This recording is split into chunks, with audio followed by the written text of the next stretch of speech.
I'm really excited for tonight's conversation. This is a book that I saw as soon as I heard that this book was coming out or was about out. I thought I want to do a program with this because I think this is an area of history, environmental history, that we often overlook. We oftentimes can fall into the trap of thinking that history is strictly about social history. It's about political history. It's about, presidents and governors and all of that. But a lot of times we forget the really significant role that the natural world plays in our experience of everyday life and also the ways that history unfolds.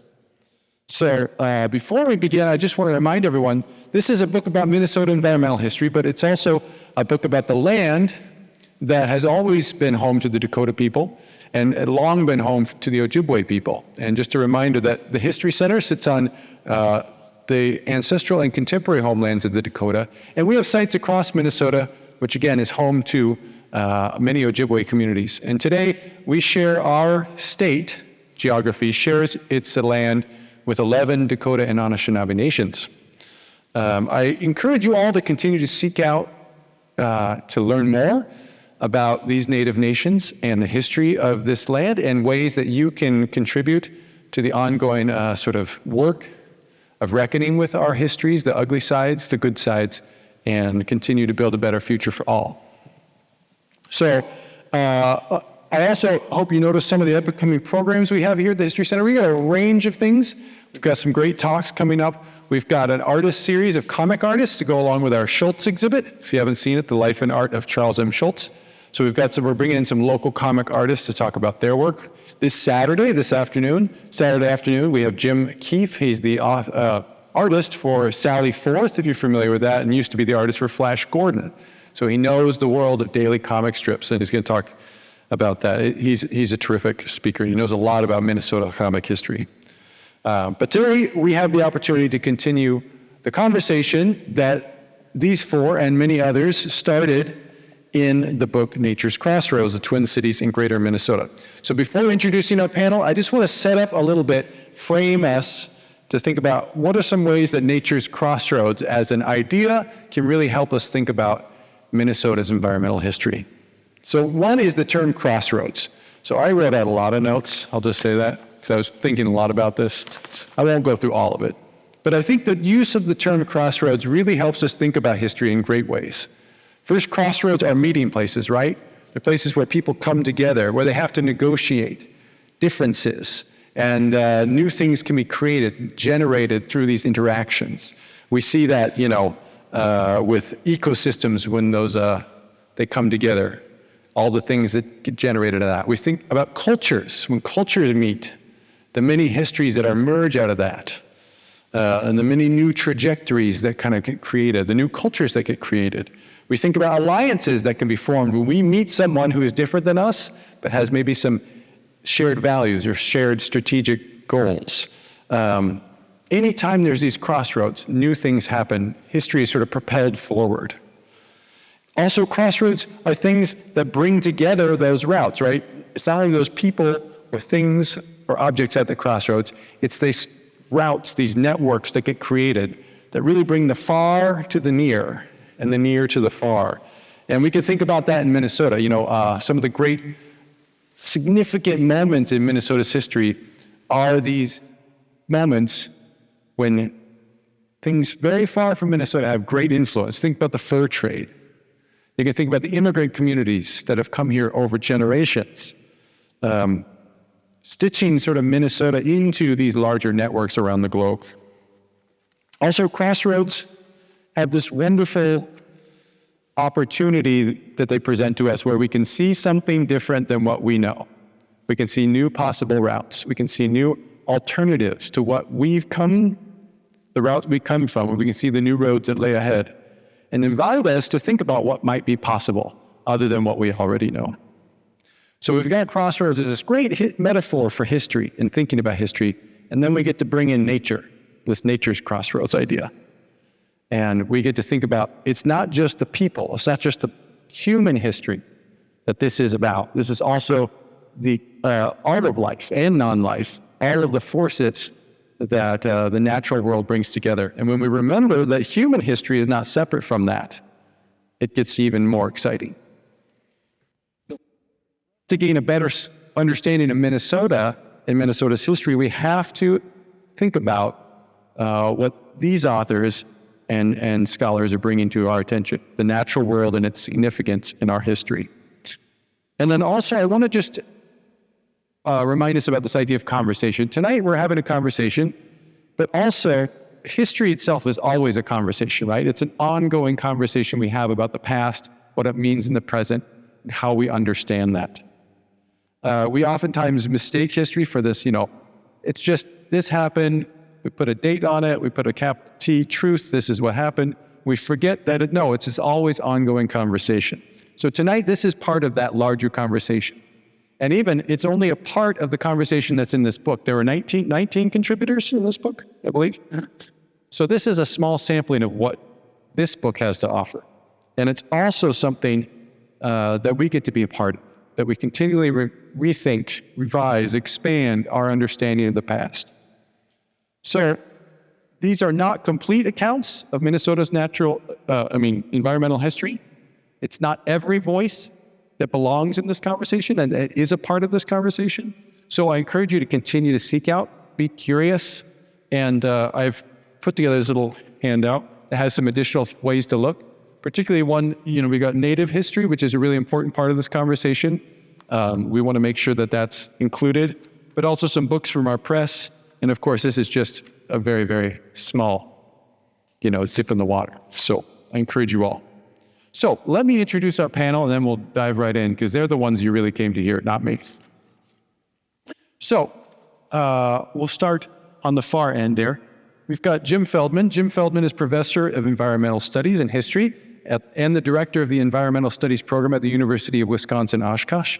He's the author of A Storied Wilderness, Rewilding the Apostle Islands, and the editor of Nuclear Reactions, documenting American encounters with nuclear energy. Then we have George Vertis. He's an environmental historian and professor of history and environmental studies at Carleton College in Northfield. He's the co-editor of Mining North America and Environmental History since 1522, and his research interests include mining and resource use, urban environments, and protected areas and wilderness. Next to him, we've got Chris Wells. He's an environmental historian and professor of environmental studies at Macalester College. He's the author of Car Country and Environmental History and Car Country and Environmental History, and Environmental Justice in Post-War America, a documentary reader. His research focuses on the ways that technology, and especially technological systems, have reshaped the American environment with the natural world. And then we have Chantal Norgard, Assistant Professor of First Nations and Indigenous Studies at the University of Wisconsin-Superior. She's the author of the book Seasons of Change, Labor, Treaty Rights, and Ojibwe Nationhood. And all of them contributed chapters to Nature's Crossroads, and then George and Chris were the editors of this collection. So, without further ado, I'll sort of start things off with a question to Chris and George to say, can you just explain a little bit about environmental history, what it is, for those of us that aren't familiar, and a little bit about how you went about and why you went about this book and this edited collection. Sir, yeah. You all hear me fine? Oh. We're not like talk to the recording. Yep. Thank you, Mike. Oh. Okay, does this work fine? Yeah. Sounds like it. I want to start, Jacob, I'll turn to your question in a second, but first, Chris and I have some thank yous we want to offer. It is really a pleasure for Chris and I to be back at the Minnesota Historical Society. A lot of this project has its origins in some respects here. We have a long list of people that we've interacted with over the years we want to thank. We want to thank you, Jacob, for putting on this program. There are predecessors that are no longer here: Bob Horton, Leslie Kadish, Debbie Miller, who put their faith in us, who listened to us, who in many ways prompted us, encouraged our creativity, directed us to sources. The Minnesota Historical Society has been a big partner in this project and several stepping stone projects that led us here. So we want to say thank you, and it's good to be back home here at the History Center. So thanks for that. And to your question about environmental history, maybe I'll just say this to get us started.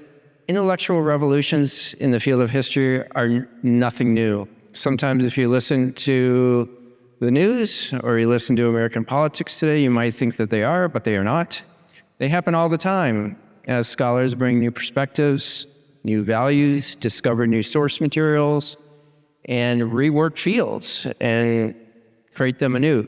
This began to happen in this thing that we call environmental history. It finds its genesis in the 1960s and 1970s when the American environmental movement was getting started, and a group of scholars began to turn their attention to the natural world and begin to reimagine or rethink it as an agent in the history that was taking place, right? And as something that has a history and is meaningful and is something that we ought to pay attention to. If you had looked up, like, say you took a textbook from the 1950s or the 1960s, the environment might show up. There'd be a map on the front cover, inside the front cover, that might show landforms. There might be mention of a fur trade, but nothing really about animals. And so environmental historians, they begin to think about history, okay, as if nature mattered in all kinds of ways. And so in many respects, this is sort of this genesis moment in the 60s and 70s. And since then, the field's exploded in all kinds of creative directions, which maybe Chris can say a few words about. Can everyone hear me okay? I can't tell if this is on or not. Yes? Okay. So one version of the question is, how do you even define environmental history as an endeavor? And the standard answer that I give my students is, it's about people's changing relationships with nature over time. But that's really abstract. And if it sounds like it incorporates a lot, that's because it does. It really is a huge, diverse field. To make it a little bit more concrete, I think one thing that makes environmental history distinctive is that it really focuses on relationships, so that people's relationship with nature, the relationship piece is key, and is one reason why the Crossroads metaphor works so well for a book on environmental history.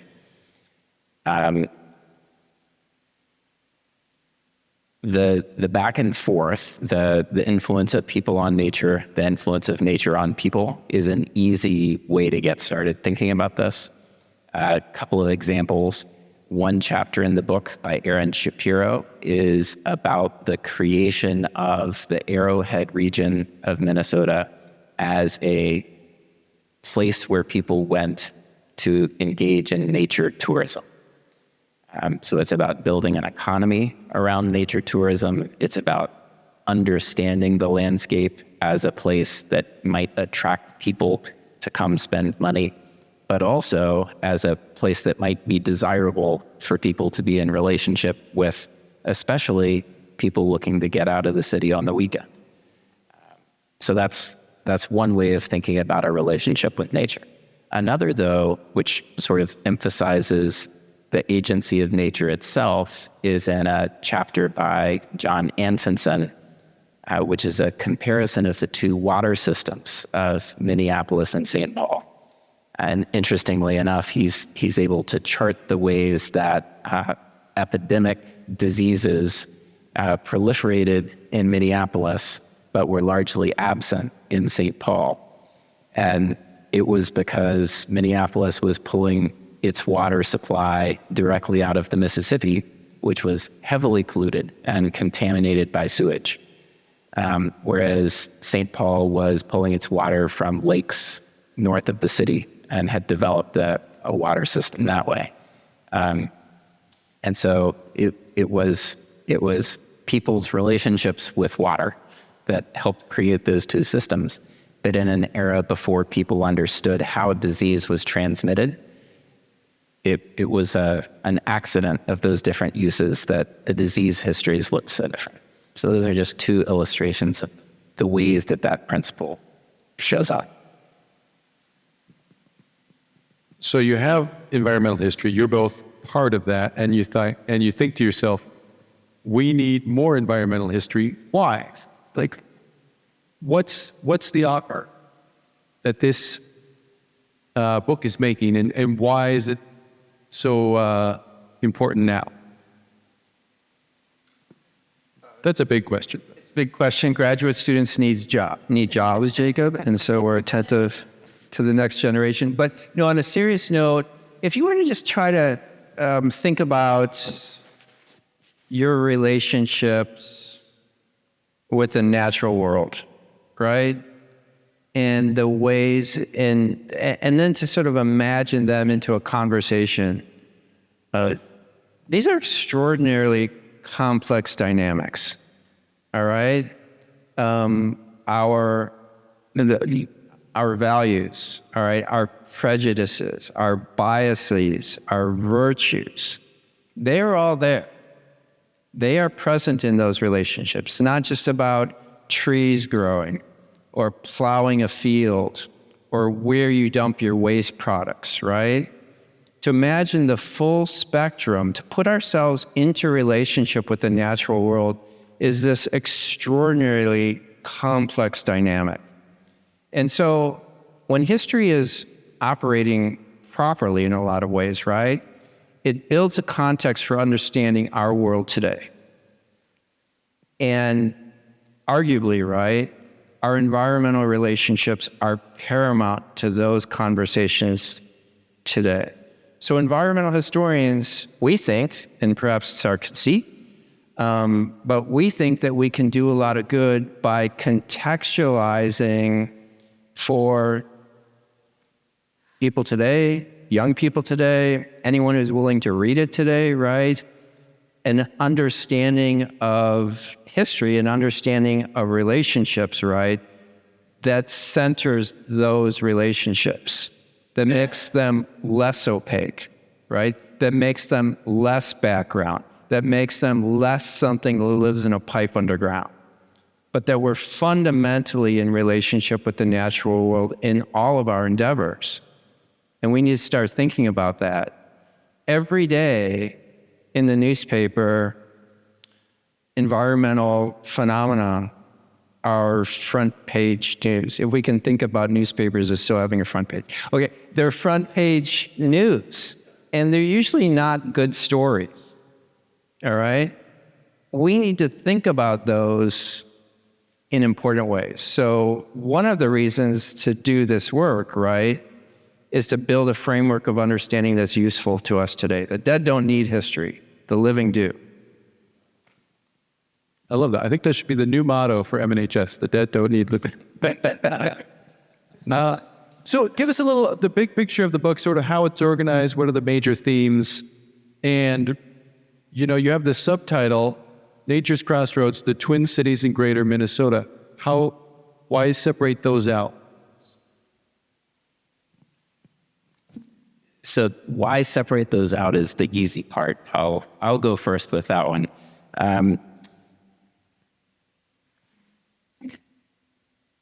Going back to the idea of relationships that I was talking about earlier, there's a big historiography about the state of Minnesota, and a lot of the material that it covers has environmental themes, but the work itself has rarely been the way that an environmental historian would frame it.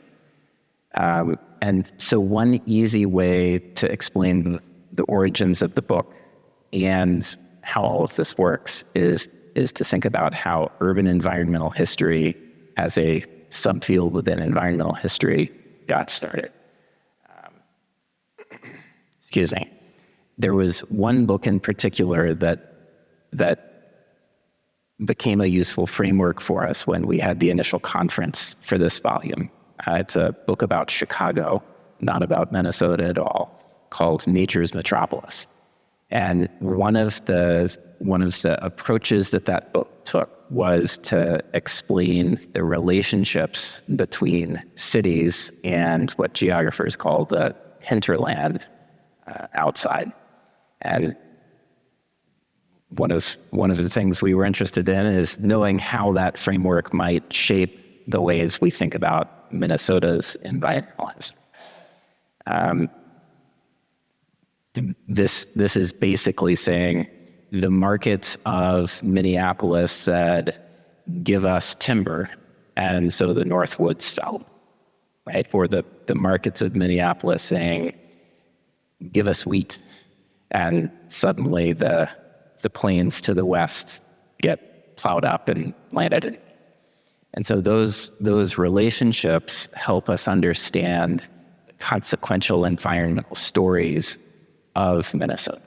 It helps explain the stumplands in the Northwoods. It helps explain why people built dams in the headwaters barely a decade after treaties had established reservations there.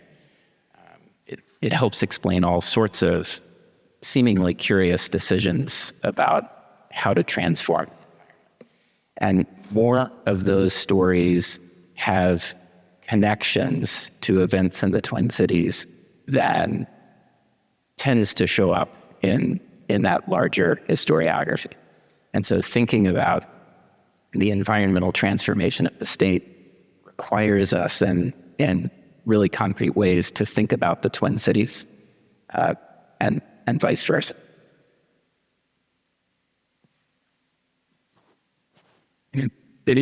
So I noticed also in the book, there's sort of, you grouped contributors' chapters in different ways. I think one is this sort of hinterland relationship. Mm-hmm. But one's also environmental justice issues. And off the top of my head, I can't remember the third. The built environment. The built environment, that's right. Yeah. Was this, when you went about searching for, or I guess you put out a call for contributors. So I guess this may be a question for Chantel and Jim, as two people who contributed this book. How did you get brought into this, and what was it that your chapters are about? And maybe tell us a little bit about that. Yeah, hopefully, okay, yes, this definitely does work. I won't hold it too close. Before I start, in case there are any Indigenous listeners from my part of the world, I just want to say bonjour and hello to you, and recognize that what I wrote was written within the territory that is Ojibwe, Lake Superior, Ojibwe Anishinaabe territory, and that very much influences everything I do in terms of my research. In terms of how this got brought in, I mean, my story really focuses on the long history of the creation of the Grand Portage Monument in a place that is very much indigenous, and how that happened. And a lot of it actually does have to do with various people from the Twin Cities who see that place as kind of a romantic embodiment of Europeans' entry into the wilderness of northern Minnesota, and it's represented by the fur trade.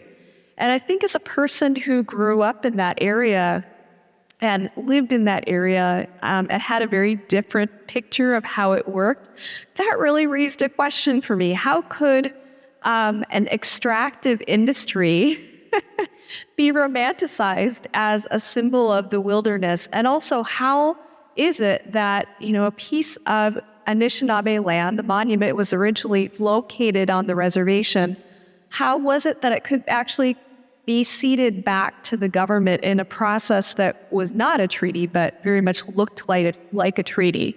So just to I don't know if I actually answered the question. No, just to clarify. So Grand Portage National Monument is what you wrote about. Yes. Up in Grand Portage. It's on the Grand Portage Reservation. It was.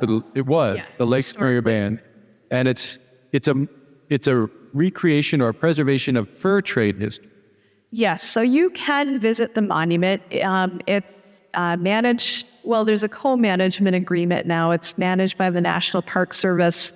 In 1999, they basically negotiated a cooperative agreement with the Grand Portage Band. So there's more of an Ojibwe presence there now than I would say was originally intended with the monument. But yes, you can go up and visit it. There are fur trade historical reenactors that I think are employed there sometimes, and yeah, it's still there. And so, could you, so to sum up the sort of, what was sort of the big discovery for you, or what are the things in researching the creation of that national monument, what really stood out to you?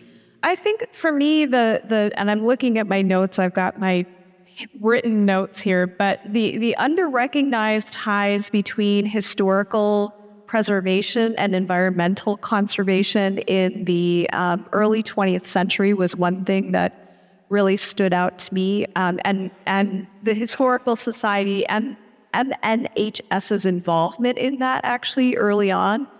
Also, I think, again, this settler celebration of the fur trade as a symbol of wilderness, which is really ironic to me, given what the fur trade was really about.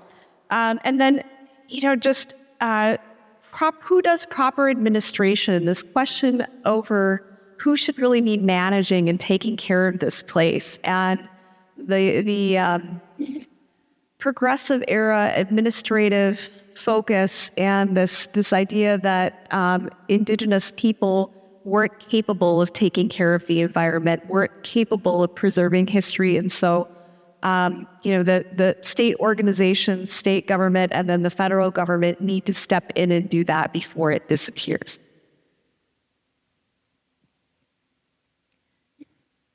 Yeah, which is not something that's gone away. Nope. Yeah, Nope. and then even though this was starting back in the 20s. Okay. So yours is dealing with topics that are very much related to the Grand Portage band of Lake Superior, Chippewa. Yes. Jim, your chapter was on the history of nuclear power at Prairie Island, another topic that's very intimately connected to one of our native nations here, the Prairie Island. Canadian. Yeah, so this mic's working okay. Always hard to tell from here. Thanks to all of you for pulling this together. It's great to be here. Thanks for you brave souls for making it out. I'm going to go back to the question you asked before about sort of how did we get engaged in this, and it actually builds right on the points that Chris and George were making about environmental history. One of the things that appeals to me about environmental history is that it can try to be really usable. It can be a version of history that's put in service of trying to figure out problems that we face today. And that's the thing that's always been interesting to me about it. And so I started on this project not as a historian of Minnesota, but because I was curious about an ongoing vexing environmental problem, and that's what to do with radioactive waste. Very slow-moving, long-running project where I'm interested in the history of our attempts to manage this problem. Where do we put radioactive waste? We know we need to dig a big hole somewhere and put it in the ground, but beyond that, we don't have any answers. We've tried a number of times. We've picked a number of places, and each time we've had conversations in those places about who bears the burden of risk of radioactive waste, about who gets the benefit of of nuclear power. And so I was telling my good friend Chris that I'm interested in this, just starting this new project about radioactive waste, and he said, well, do you know anything about Prairie Island? And I said, no, not a thing. And he said, well, you might want to check it out. Many of you probably know this, but Prairie Island is just downstream of us here, and the island is sort of in many different ways sort of representative and a test case for a whole series of issues in radioactive waste management. But so my interest in this is sort of to ask questions about how have we talked about the risks and rewards of nuclear energy and radioactive waste in the past? How's that changed over time? How might that be useful to us today as we're still trying to figure these things out? And so it turns out Prairie Island is half the island is indigenous land. It's all indigenous land. Half the island is an indigenous community, and the other half is a nuclear generating station. Turns out this is quite representative of how nuclear things have worked in our country. It also turns out that Prairie Island was there's some very early examples of anti-nuclear protest and controversies over who has the right to regulate radioactive waste that play out on Prairie Island. And also it becomes really the national test case for what are we going to do once we realize we have no idea what to do with radioactive waste.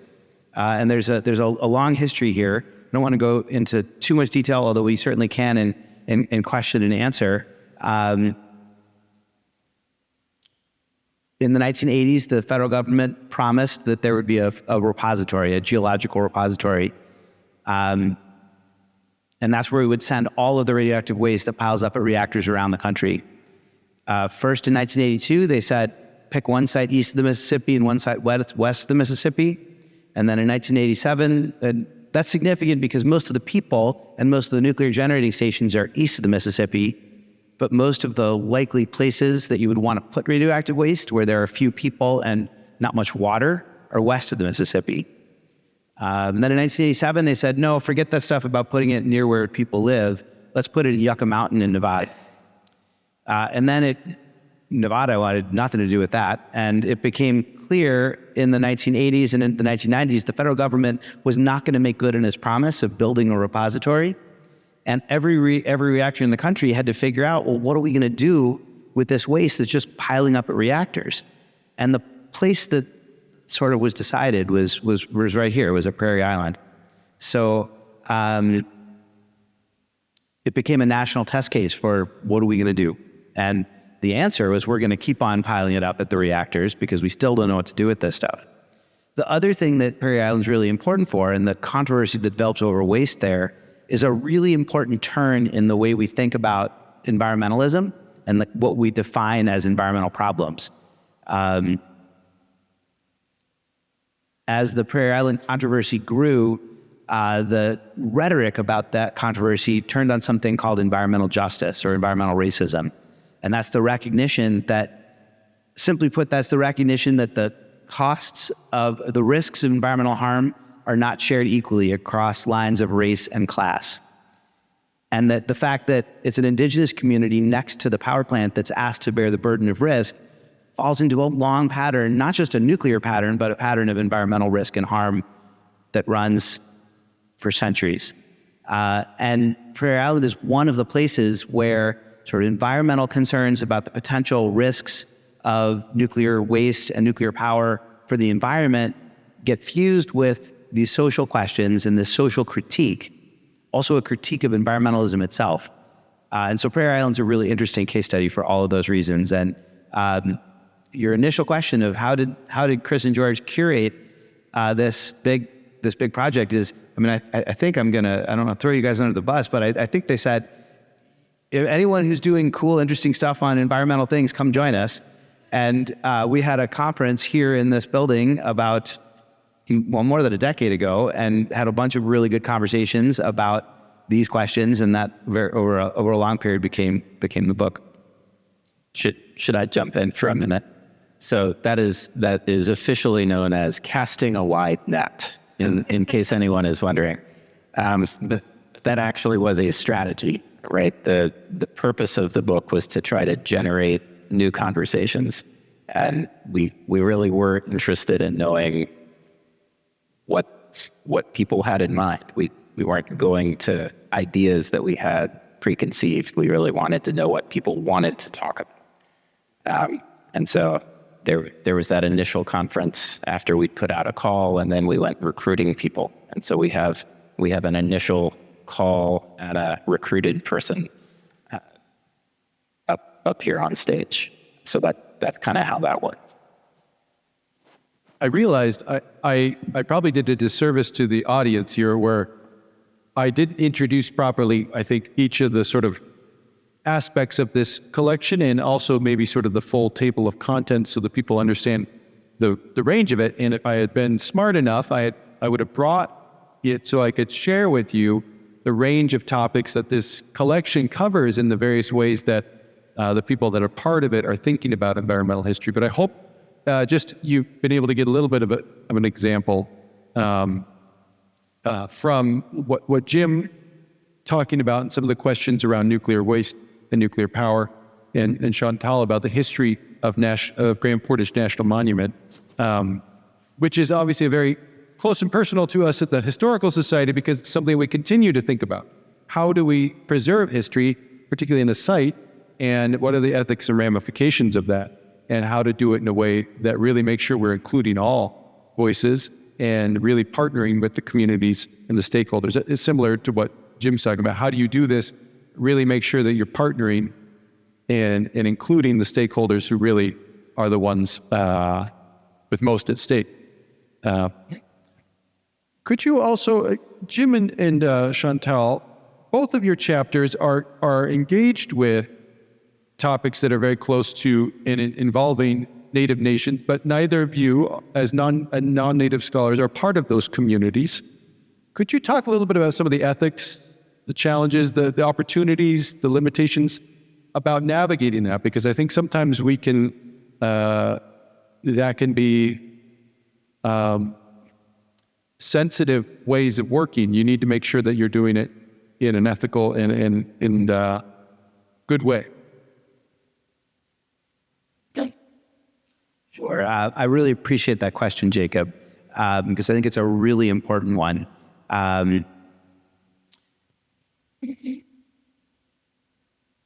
Who gets to tell a story is an incredibly powerful thing.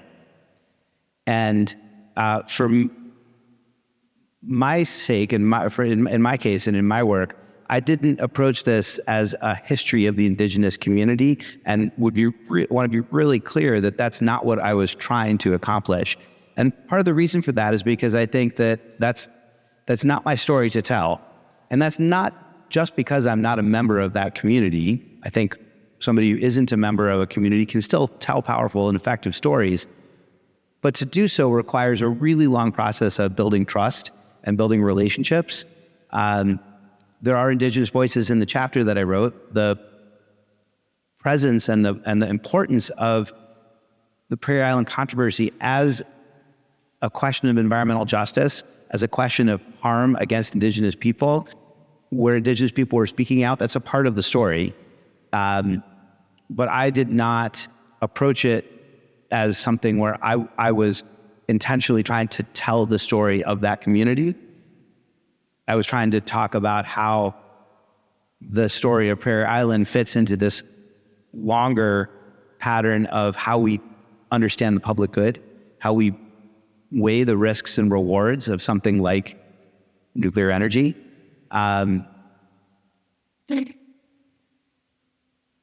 So I tried to be really attentive to the fact of whose story I was telling. I think for me, it's a very fine line. I teach and I work in the field of Native American and Indigenous studies, and was really taught, coming from the University of Minnesota, which has a very strong program in that area, that I had a responsibility as somebody who learns about and teaches that history. And so for me, a lot of this project as a non-Indigenous person who's from the area I write about, but again, is non-Indigenous, is to make sure that I'm making space for Indigenous voices in what I write about. And the other thing is that this chapter is very much about challenging settler perspectives. And as an educator, I think one of the things that I'm really trying to focus on is making space for Indigenous voices, but also really starting to focus on settler colonialism and challenging that where we see it. I do want to mention, actually, as a way of making space, that there are some fantastic historians who have worked on the history of Grand Portage. Brenda Child, Stacy Drulard, both have written really good work on this. Also, Heather Boyd is the first Anishinaabe administrator of the Grand Portage National Monument, and I think she definitely has some really important perspectives to share. So I'm really excited actually about seeing more Indigenous scholars and leaders talking about these things, and I want to make more room for them to do that and to listen to them. Great, thank you. I think it's such an important topic, and I think it's one of those where we all have a responsibility because it's a shared history, but there are really important questions around who gets to tell what story and who's involved in that storytelling. So thank you. Chris and George, you wrote a chapter for this sort of introductory chapter about the Twin Cities waterfronts. Could you tell us a little bit about that and just sort of how that is used, what you wrote about and sort of how that set up the rest? Sure, I'll take a first crack. So the one big topic that our wide net did not drag in was a history of the two cities, either of the two cities, in the first 50, 75 years of their development. And so as editors, that was a giant hole that needed to be filled. So neither one of us came in expecting to write this chapter, and we ended up spending quite a long time doing the research, learning that particular history, which was wonderful. The big takeaway from that, and the argument that we make in the chapter, is that St. Paul and Minneapolis represent two very different ways of being of inhabiting nature's crossroads. So what they share in common is the geographical situation that they have with the rest of the region. They're both very well positioned to be cities. They're really different, and the economy of each city represents a very different way of relating with the rest of the region and the rest of the national economy. In St. Paul, the particular site of downtown was very important. It's essentially the headwaters or the head of navigation of the Mississippi River. And so it was the last point at which people could get off of a steamboat safely and engage with Minnesota. That also meant that for all of the settlers, as they arrived, they tended to come up by steamboat and get off in St. Paul. And then when they left to settle the rest of Minnesota, St. Paul was the commercial center where they sent all of the things that they were producing. And so it's a story about transportation. It's a story about commercial relationships, beginning with the fur trade and evolving into farms around the state. St. Paul is very much a commercial center. Minneapolis, by contrast, is industrial. And the site of the city makes a huge difference. It's the only major waterfall on the Mississippi River. And although it doesn't look like much today in terms of being a waterfall, that was not true. And it drew settlers like a magnet.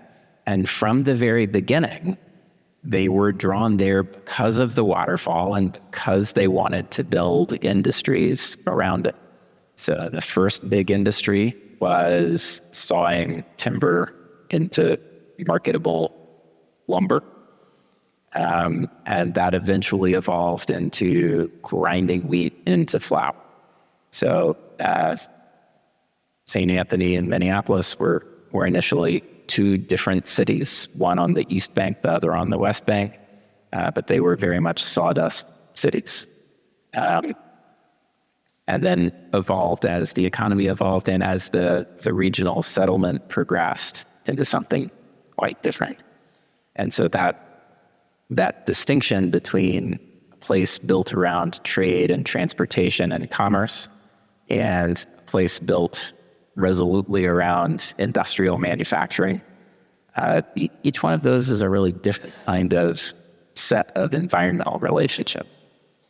But what they had in common is that they both rose as urban centers at the time when settlers were pouring in and expropriating indigenous land, bringing it into the legal system of land ownership in the United States.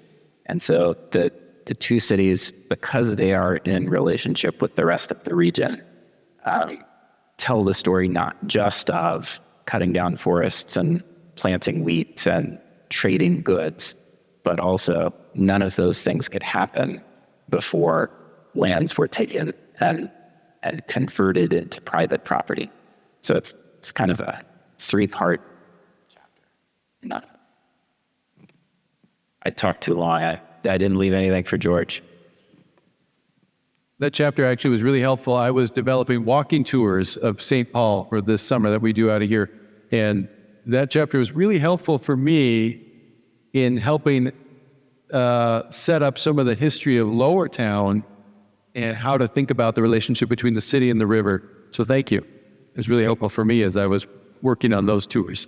One of the things also about, you mentioned the ways that those cities differ, but they're also complementary, right? One begets the other in a way, and back and forth. They allow each other to rise together. There was something else you mentioned the falls. This is something, think about environmental history. Oftentimes we forget about the role that nature plays in our own sense of memory and history. There's a great memoir by Emily Goodrich Gray. She was an African-American woman who lived in St. Anthony. And if you know the story of Eliza Winston, who was an enslaved woman who was brought to St. Anthony, and abolitionists here came to her and wanted her free, and there was this sort of big uproar here. Emily Goodrich Gray was one of the women that approached her and befriended her that summer while Eliza Winston was here. But in her memoir, she talks about when they built the first apron to control the fall so it wouldn't keep eroding. And she talks about how she missed the sound of the water. And it had never occurred to me that someone would associate being in that place with the sound of the roar of the waterfall, because it's been silent for decades. So, yeah. I also, you mentioned the rapid transformation of the cities in Minnesota. One of my colleagues here, Bill Dinan, he works here in the museum. He's been here a long time. He likes to remind our guests that 1805 was the first treaty signed by the United States. That was the Fort Snelling Treaty that allowed Fort Snelling to be built. It wasn't built for a while, but that was the first one. 1905 was the Capitol building down the road from us that was open. That's 100 years to go from no American presence to that brand new, Cass Gilbert Capitol. That's rapid change. Could we go just a little bit? Well, we have a few more minutes. Could you, each of you, sort of comment on doing this work, doing this kind of historical research, the work that you did for this, the work you do in your professional lives? What about it, or what has it taught you as a person in the ways you think about your own relationship, past into the present? And then also, that's one question, sort of what do you learn through this work?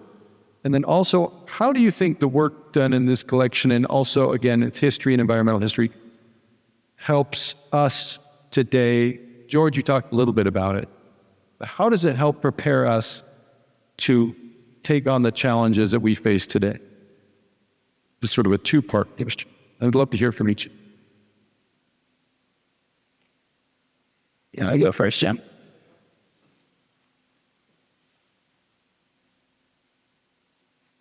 All right, so the two parts are, what's something in particular that came out of this, and also how does it help us move forward? Yeah. I'm going to go in reverse order, I think. As I said, what brought me into this project was this idea of wanting to understand how have we talked about when we've talked about where to put radioactive waste, what kinds of questions have we asked about who gets to have that pile of radioactive waste that's going to be radioactive for 500,000 years, a really long time. Who gets to live near that? Where is the power generated? Who gets the risk? Who gets the burden? These questions are still with us. Just a month or two ago, just beginning of August, our first new nuclear generating station built in the country since 3 Mile Island in 1979 came online in Georgia. We still don't know where to put the waste, but we're now got new power plants. There's conversations right now about extending the licenses for Prairie Island and Monticello, which are the two generating stations that generate about 30% of the power for Xcel Energy. Those were built in 1970s with 20-year licenses. Their licenses currently go through 2033, and we're talking about extending them more. So the questions about how have we understood what it means to figure out the public good and who gets to have a right to be a part of that conversation is something that we need to continue to track. It's even more important now than ever. Of course, one of the reasons to push ahead with nuclear is because of climate change. And if climate change teaches us nothing, it's that if it teaches us anything, it is that again, burdens of who benefits and who gets hurt by environmental harm are not shared equally. So how we've thought about that over time, that helps us ask questions about what we should do next. Who should bear those risks? And as far as what has this taught me, I guess for me, part of it is a sort of a personal answer to the question of coming to realize the importance of mixing social questions and environmental questions. I got into the environmental history game because I like wilderness. I like going camping. I go to the Boundary Waters. I like going up to Grand Portage and imagining myself as a fur trader, I guess. And that's what I thought environmental questions were about, was how do we protect the natural world from the devastating impact of humans. The environmental movement has made a really important turn to recognize that you can't ask those questions and not also be asking questions about people and about who gets hurt and who benefits from the way we think about nature or wilderness. And that was something that I had to learn just in my own journey. And I think that my studying of the sort of Prairie Island case and the increasing importance of understanding the impact of waste on the indigenous community here and nuclear generation on the indigenous community of Prairie Island was really important in helping me see that that's really where the questions that need to be answered lie. Thanks, Jim. For me, it's hard to kind of pick out one thing. It's been a long project. It's been a rich project. I feel like I've grown in a lot of different ways. Those of us on this stage, we were trained in a particular way at a particular time. So I guess I'll reflect on a couple of things, if that's okay. And then I'll turn to the question about basically, isn't the utility of all of this moving forward? Yeah.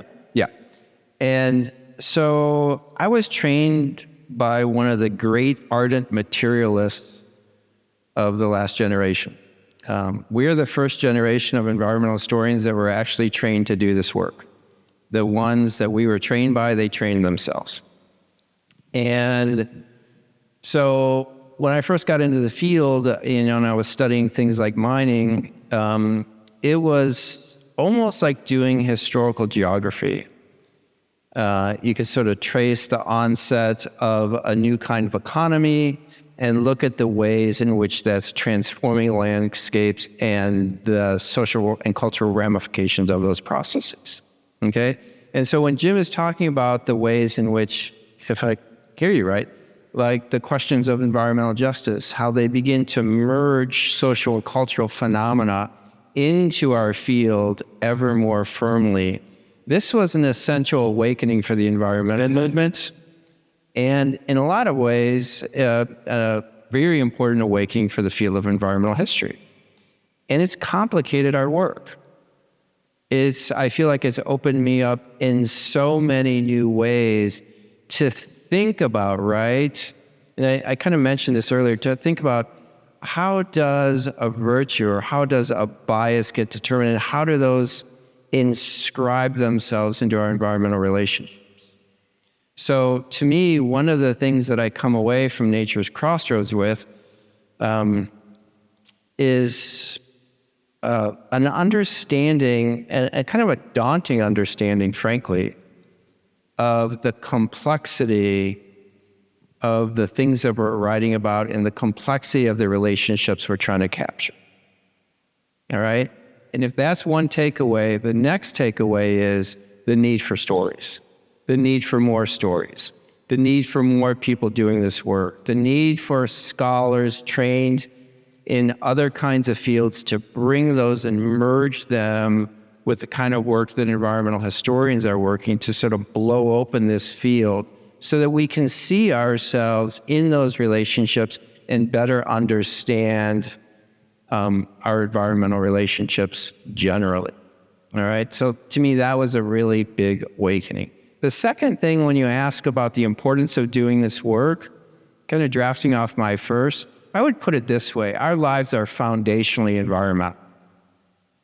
All right, our social lives, our physical lives, our cultural lives, these are foundationally environmental. And if we want to take responsibility for those lives, we have to understand them. All right, and environmental history is part of that project. I like when Jim said, and I very much agree with him, that one of the attractive things for me about environmental history, right, as an environmental studies faculty member, is that I think we're in the problem-solving business, all right? And that to me is really important. Sometimes I think, people say, oh, historians, they just complicate things.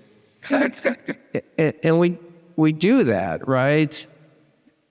But, this was really struck me, just a couple more comments. This really struck me in graduate school, because I held a fellowship in the Public Policy Institute, the university I was at. And so I interacted a lot with public policy students. And I was struck by the way in which everything for a public policy student was essentially contemporary economics.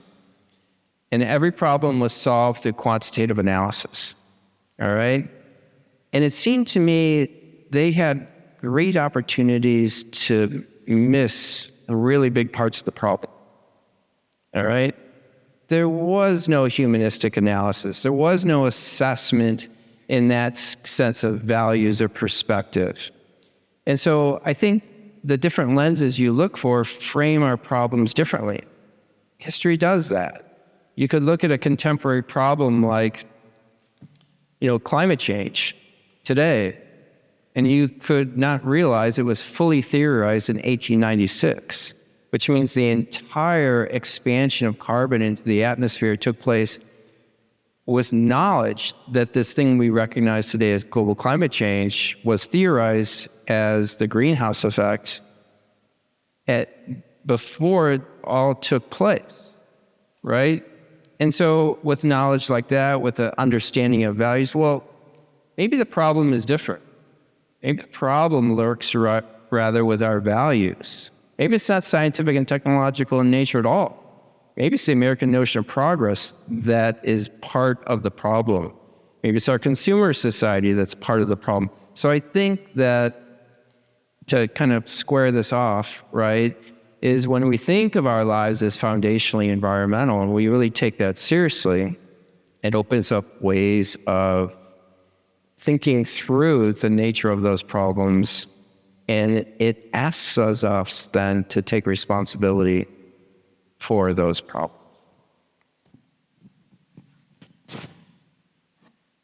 My goodness, I'm not sure I want to go after this guy. For the first question about lessons, I think I'm going to get a little bit more granular than they did. So one, I learned that getting a group of historians together is a little bit like herding cats. That's not what you were after, but I wanted to say that. I would say that every single one of these chapters taught me something. And a lot of it was just stuff I had no idea was even possible, much less happened. So just to give you one example, the story of the Minnesota experimental city. Did you know that there was a very well-respected and funded project to build the most environmentally advanced city in the world, right here in Minnesota, and that it failed because people were worried that it was going to do environmental damage? I didn't. It's a fascinating story.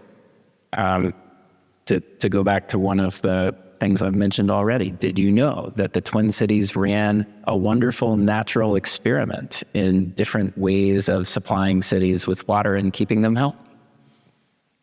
I didn't either, but it's a fascinating story. So did I know that the Historical Society was involved in all of the things that Chantal writes about?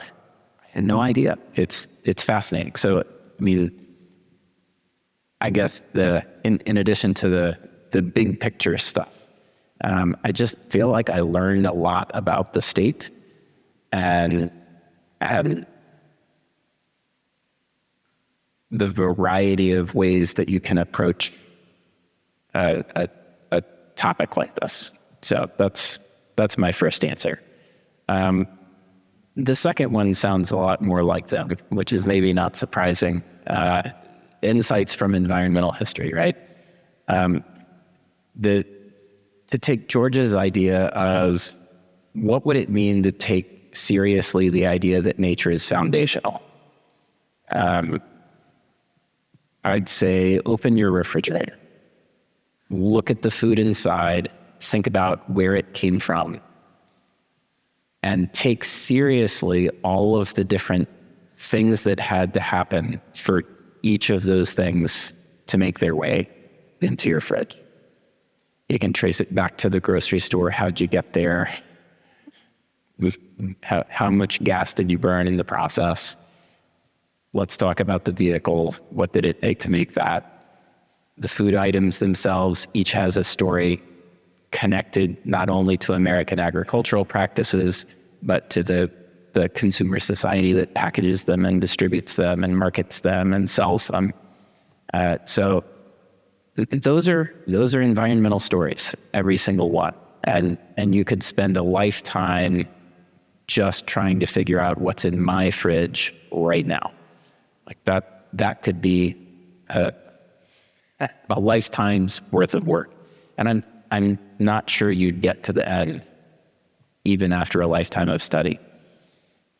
But once you recognize that connectedness, once you notice that nature is foundational in that way, and it's not just the food in the fridge, it's the clothes that we're wearing, it's the systems that power the lights that are shining down on us, it's everything.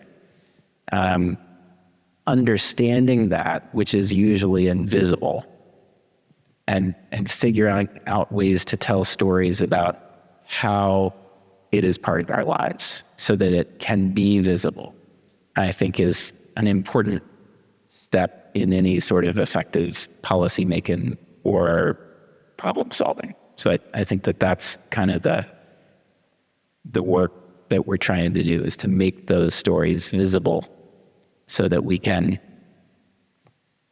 wrestle with what they mean.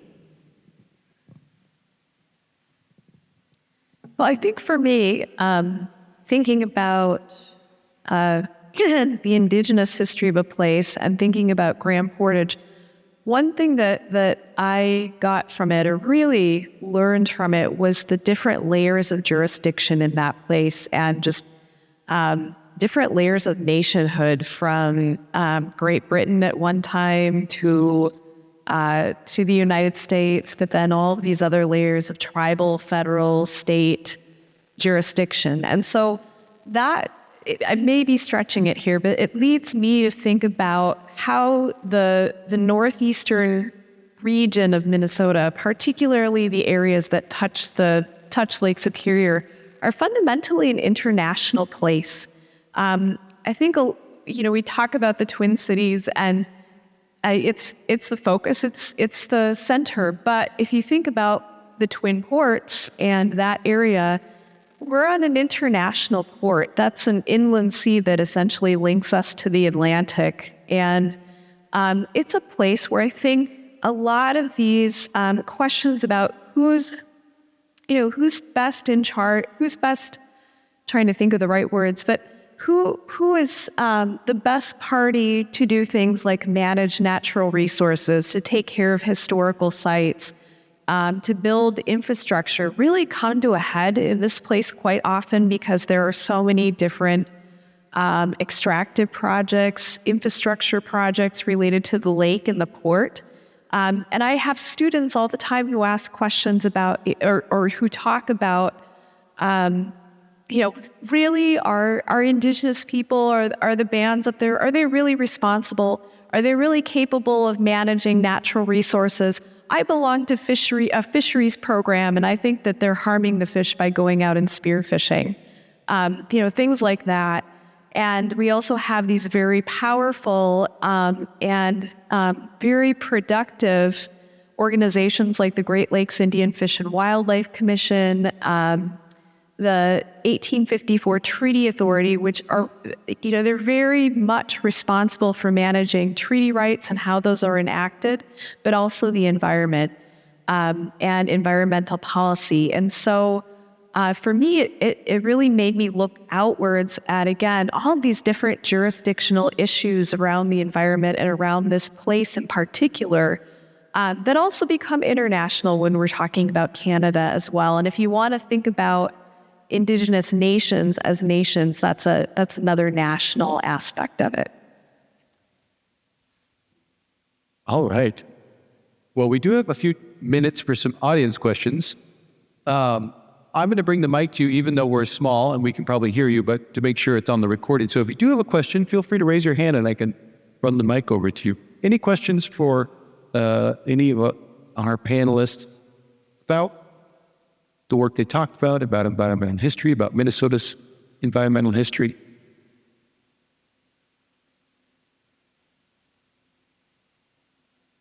Oh, we do have one. All right.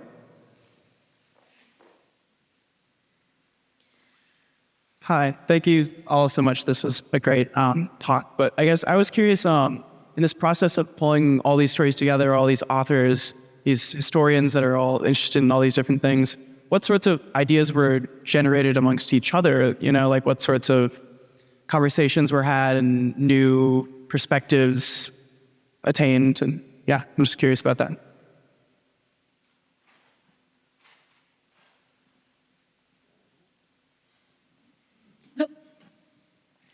Well, one way to answer that question, certainly not the only one, is to say that we held a conference here at the Historical Society initially, and all of the papers there touched on the sort of city hinterland dynamic. That's probably because we had mentioned that in the call. And we thought, okay, this is interesting. There might be a book here beyond just what we have, but I think maybe we need this, maybe we need that. And so we essentially started having conversations with people, and almost everything from that initial conference ended up in one of the 3 sections of the book, which ballooned to 19 different contributors. So it was almost like when you tug at the thread in something that's woven and the whole thing starts to come apart. everything was connected to everything else. And as we tried to get our arms around something as big as Minnesota's environmental history, every time we tugged, we found 2 or 3 different things that needed to get included. So the big focus on social dynamics was one that showed up in the conference, and we began to tug on that, and it expanded. And then the other one was the physical areas of the Twin Cities themselves. And as we started to pull on that one, many more things than we expected surfaced. So I think the takeaway is that this is really the kernel of many different conversations. But our expectation is that a lot of people who read this book are going to say, but it doesn't include, and our hope is that people will step forward and actually finish that sentence. Because this is not, it's huge, but it's in no way comprehensive. And I think that the conversations we had really illustrated that well. I'm reminded, just to add, Chris, of something that happened way back when we held that conference. Our keynote for that conference, and the person who also wrote the afterword, which reflected on the book as a whole, is Kathy Brosnan from the University of Oklahoma. And one of the things that started emerging in that conference is she started asking kind of an interesting question. Well, what is it about Minnesota? Does Minnesota have an environmental ethos? Is there anything distinctive that's going on here? And that question always stuck with me. Kind of looked for it. Times we thought we saw it. Times we weren't sure. We tried to lift it out. Our role as editors of this volume is to help our authors say what they want to say as effectively as they can. That's what a good editor does. Helps the authors say what they want to say as well as they can. And so we were looking for this. The one place that was the signature was sort of brightest was Greg Pratt's chapter. Remember that chapter? So Greg Pratt, I don't know if I remember all the details, Chris, but what he showed was it the 80s this past? In the 1980s, Minnesota led the nation in passing a sulfide deposition tax standard, in which it would become a cost to businesses trying to protect the waters, our distinctive feature, right? Minnesota's 10,000 lakes. Have more. Yeah, but ours are better. But there was trying to prevent sulfate deposition, which leads to the acidification of lakes. All right. And so Minnesota passed a regulation that became a tax on businesses and power producers in the state, right, in order to control that sulfate deposition. In the face of evidence that suggested most of this is coming from outside your state boundaries anyway. Lots of it comes up through Texas.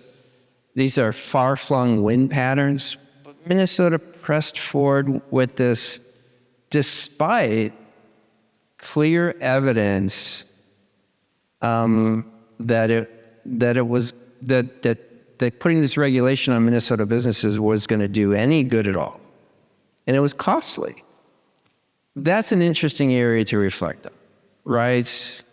In our state's history, the will to do that, the will to protect the boundary waters, the will to try to preserve farmland. In the end, is there a distinctive Minnesota environmental ethic? It's a question that sort of gets picked up in the threads. We don't really seek to answer in any determined way, but I think it's an interesting point of reflection to take note of, and something that the process, Henry, that you asked about, the process of putting this book together left us pondering that. I'll answer that question slightly differently. If you didn't know this, Chris and I were in graduate school together, which means that Chris has been present in my life as I think about these things since I started thinking about these things. And George joined a crew of similar aged historians asking similar questions. So if we sounded similar, it's because we've been shaping each other's ideas for almost 20 years or more. Whereas I'd never met Chantal until tonight. And yet, some very similar questions animates our work. I wrote a book about the Apostle Islands and the relationship between wilderness and history in a small National Park Service managed landscape with a deep indigenous footprint and presence. And here I get to read Chantal writing about some very similar ingredients that play out in some similar but some different ways. And that's just a super cool thing about bringing scholars together in the sort of process of scholarly inquiry.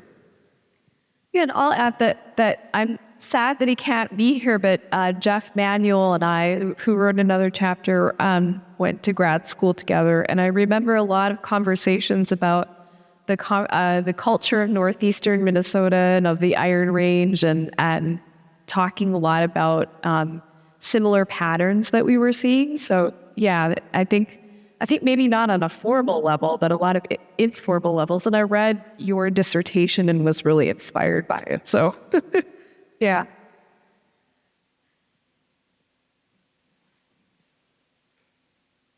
Any other questions?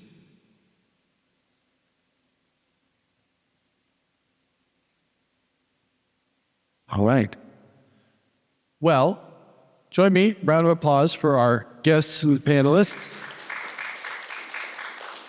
I'd encourage you, I think, as Chris mentioned, keep pulling the threads as you continue to be curious and explore, the resources here, elsewhere, around the state in this book.